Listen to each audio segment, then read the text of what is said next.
भक्त को जाना। अरे क्या ले आना, वहाँ की बांस के एक बांसुरी भी साथ में लाना, वहाँ के बांस की एक बांसुरी भी साथ में लाना।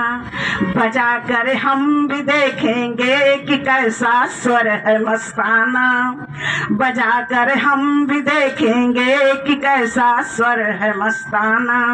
वहाँ जाकर सिकंदर मुझको ब्रज की धूल भी लाना, वहाँ जाकर सिकंदर मुझको ब्रज की धूल भी लाना, कि जिसमें लौट कर ब्रजवासियों ने ब्रह्म को जाना, कि जिसमें लौट कर ब्रजवासियों ने ब्रह्म को जाना। वहाँ जाकर सिकंदर भारत से एक ज्ञानी गुरु लाना, वहाँ जाकर सिकंदर एक ज्ञानी गुरु लाना, कि जिनसे हम भी सीखेंगे सच्चिदानंद रूपी ब्रह्म को पाना, कि जिनसे हम भी सीखेंगे सच्चिदानंद रूपी ब्रह्म को पाना। बताइए क्या मंगाया? वो जानता था कि भारत महान है, भारत के जैसा कोई देश नहीं है। भारत में सर्वप्रथम तो उन्होंने गीता मंगाई, क्योंकि गीता में वो ज्ञान है कि जीते जी व्यक्ति मुक्त हो जाता है, जीते जी मोक्ष का अनुभव करता है। और मर्यादा में रहना तो हमारे भगवान राम सिखाते हैं, क्योंकि वो मर्यादा पुरुषोत्तम है। तो इन्होंने ज्ञान भी मांगा और मर्यादा में रहना भी कहा है। वो बांसुरी जिसको सुन करके वो जीते जी मुक्त है हमारी गोपियाँ, वो धूल भी मंगाया कि जिसमें लौट कर ब्रजवासियों ने उस पर ब्रह्म जो व्यापक ब्रह्म अखंड अनूपा जो व्यापक है, सब जगह है, सब में है, अनंत है, अखंड है, वो ऐसा ब्रह्म। और उन गोपियों ने, उन ब्रजवासियों ने लौट कर उस ब्रह्म में, उस ब्रह्म को जाना, उस धूल में लौट करके ऐसा वो रज ले आना। तो वास्तव में हमारा भारत इतना महान कि हमारे भारत भूमि के जो तीर्थ है पावन है, गंगा नीर है वो पावन है। अरे ये गंगा साधारण नहीं है, ये भागीरथी हमारी माता। हमारे भारत में ही ऐसी माताएं कि गंगा माता, गौ माता, हमारी धरती माता, तुलसी माता, यानी कि कितनी माताएं हैं, क्या कहा जाए। गंगा गायत्री गीता गोविंद गुरु, गंगा में जो भी नहाते हैं वह पाप मुक्त हो जाते हैं। गायत्री का जप करते जो कल्याण मार्ग पर चलते हैं, गीता का जो भी गान करे वह भक्ति मुक्ति पा जाते हैं।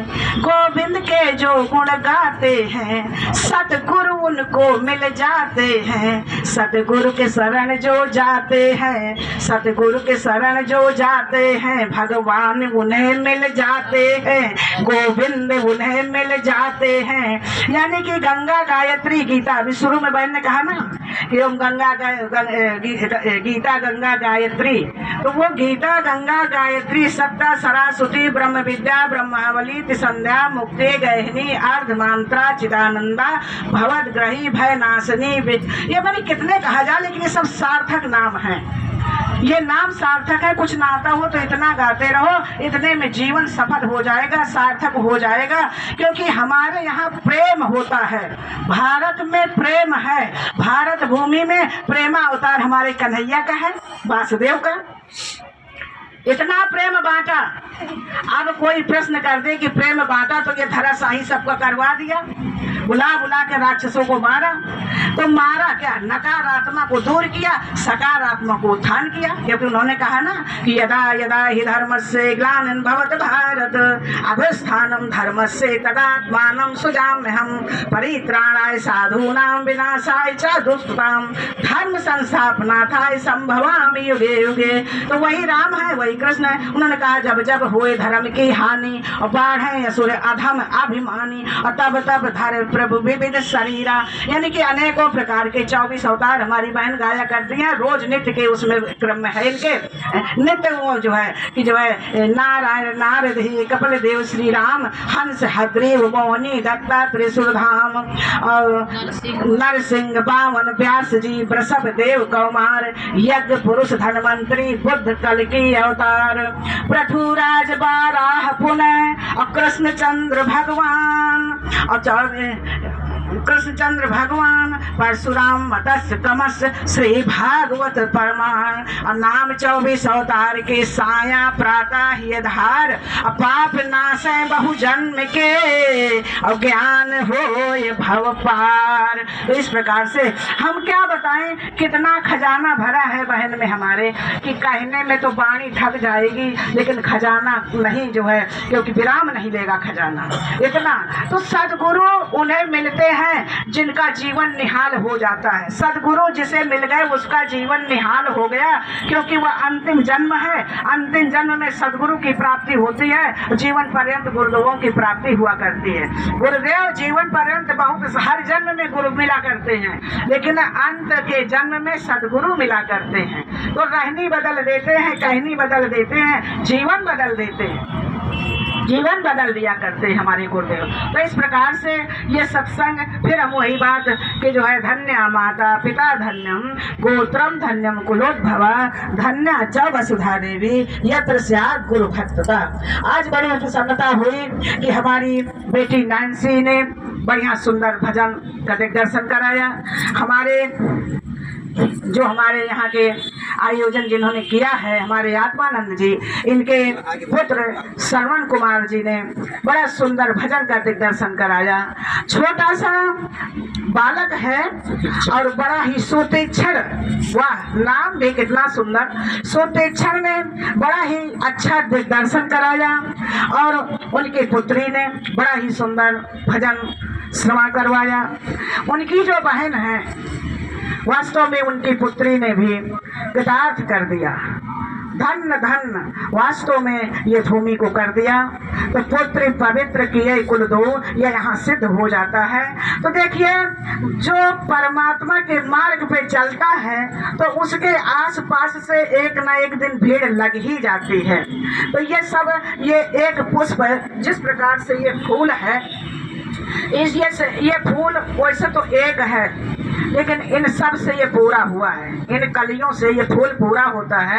तो ये हमारे जो आत्मानंद जी हैं, तो ये सारे ये फूल जब हैं, जब ये सब इनके सहयोगी, कितने सुंदर ढंग से इनकी माला बनी हुई है और इनका जो है सब सहयोग कर रहे हैं। इनकी बहू भी धन्यता का पात्र है, बहुत बहुत उसको आशीर्वाद है। बेटियों को, पुत्रों को, पौत्रों को, सबको बहुत बहुत आशीर्वाद है, क्योंकि सोई जननी सोई सुत बड़ा भागी। ये अपने कुल को तार दिया, ऐसे ही तारनहार पुत्र हुआ करते हैं, संतान हुआ करते हैं। ऐसे ही आज आवश्यकता है हमारे को, यही ध्रुव और प्रहलाद हैं, कोई दूसरे नहीं हुआ करते हैं। यही ध्रुव हैं, यही प्रहलाद हैं, यही श्रवण हैं, यही आज के युग के हमारे धर्म को धारण करने वाले हैं, धर्म को प्रकाश में लाने वाले हैं। धर्म तो कहीं जाता नहीं है, लेकिन कहते धर्म तो भैया भी लाया है। धर्म कहीं भी लाया नहीं है, लेकिन हम क्या करें, हम धर्म की तरफ देखते नहीं हैं। हम धर्म के तरफ देखते नहीं हैं। हम आज यदि धर्म को समझने वाले हैं तो हम धर्म को फैलाएं, हम प्रकाश में लाएं। ये जिम्मेदारी हमारे भक्तों की, संतों की बनती है, जो करवा सकते हैं ये आयोजन, उनको धन्यवाद है। और उनको ही ये सब आगे करना पड़ेगा, बढ़ाना पड़ेगा। और उनको ही ढूंढ करके, जैसे गुरुदेव अपने लिए एक शिष्य ढूंढ के लाते हैं, ऐसे ही उनको ऐसे एक उसका भाई माली को ही वो बगीचा तैयार करना पड़ता है, तब उसमें बढ़िया सुगंधित पुष्प होते हैं, तब वो सबको अच्छे लगते हैं। लेकिन मेहनत कोई करता है, उसमें माली एक, लेकिन फूल वो सबको अच्छे लगते हैं। सभी जो है ऐसे उनके लिए लालायित होते हैं कि काश ये फूल हमें मिल जाए, काश ये फूल हमारे पास होते। लेकिन जो श्रम करता है बगीचे में उसी के खिलते हैं। तो ये श्रम कर रहे हैं और ये श्रम निरर्थक नहीं जाएगा। तो हम तो सोच रहे हैं कि समय के अनुसार है प्रभु जी, हम कुछ नहीं करेंगे। नहीं, समय भी तो देखो कितना हुई रहो। हाँ तो समय तो हो रहा है। हाँ तो बस फिर यही है ना कि समय के अनुसार भाई, क्योंकि समय ही बलवान होता है। समय बलवान होता है, समय से सब कुछ होता है, समय से सब होना चाहिए भी।